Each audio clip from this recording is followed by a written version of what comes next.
കേരളത്തിലെ 10 പേരേ ഉള്ളൂ സാർ. നിങ്ങൾ ഈ കൂട്ടങ്ങളൊന്നും വേണ്ട, ഞങ്ങൾ 10 പേരേ ഉള്ളൂ. 10 പേര്. വണ്ടിപ്പെരിയാറിലെ പിച്ച് ചീന്തിയത് 6 വയസ്സുള്ള കുട്ടിയെയാണ് 3 കൊല്ലമായിട്ട് നിരന്തരം പീഡിപ്പിച്ച് കൊന്ന് ഷോളിട്ട് കഴുത്തിലിട്ട് കെട്ടിത്തൂക്കിയത് ഡിവൈഎഫ്ഐയുടെ നേതാവാണ്.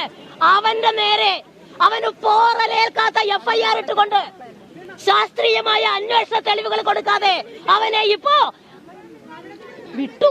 കോടതി വിട്ടു എന്നാ പറയണേ. എങ്ങനെയാ കോടതി വിട്ടത്? ഒരു തെളിവുണ്ടാക്കിയില്ല പോലീസ്. അന്വേഷിക്കാൻ മെനക്കെട്ടില്ല. അന്വേഷണം വൈകിപ്പിച്ചു. ശാസ്ത്രീയമായ തെളിവുകൾ കൊടുത്തില്ല. സ്ഥലം പരിശോധിച്ചില്ല. ഫിംഗർ പ്രിന്റ് എടുത്തില്ല. ഷോൾ എടുത്ത അളമാരുടെ ഫിംഗർ പ്രിന്റ് പോലും നോക്കിയില്ല.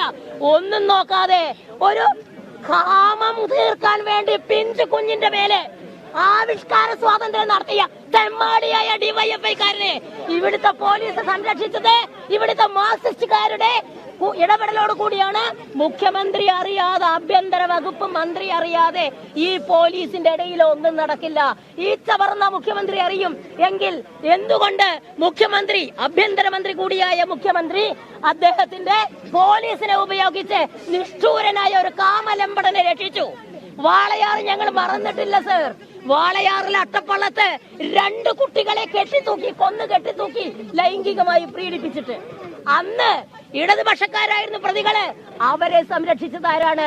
പോലീസ് ഓഫീസറായ സാജനും അദ്ദേഹത്തിന്റെ കൂടെയുള്ളവരും അദ്ദേഹത്തിന് വേണ്ടി ശിങ്കിടി പാടിയ അവിടുത്തെ മാർക്സിസ്റ്റുകാരും. PK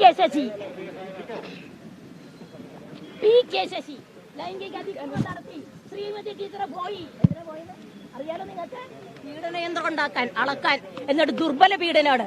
മാർക്സിസ്റ്റ് പാർട്ടിയുടെ കാര്യങ്ങൾ മാർക്സിസ്റ്റ് പാർട്ടിയുടെ കോടതി തീരുമാനിക്കുമെന്ന് പറഞ്ഞ് പാവപ്പെട്ട ഇരകളെ കൊഞ്ഞനം കുത്തിക്കൊണ്ട്, ഇവിടുത്തെ സ്ത്രീകളെ കൊഞ്ഞനം കുത്തിക്കൊണ്ട് അമ്മമാരുടെ നെഞ്ചത്ത് ചവിട്ടി നിന്ന് കാളിയമർദ്ദനം നടത്തുന്ന ഈ പരിപാടി ഉണ്ടല്ലോ, പിണറായി നിർത്തണം. പിണറായിക്ക് സുഖിക്കണം. പിണറായിയുടെ കുടുംബത്തിന് സുഖിക്കണം. പിണറായിയുടെ സ്വന്തം ആൾക്കാരെ, ഡിവൈഎഫ്ഐ ഗുണ്ടകളെ പോലീസിന്റെ യൂണിഫോം ഇടിച്ച് പിൻവാതിൽ നിയമനം വഴി പോലീസിൽ കയറ്റണം. എന്നിട്ട് നാട്ടുകാരുടെ നെഞ്ചത്ത് കിടന്ന് നിരങ്ങരുത്.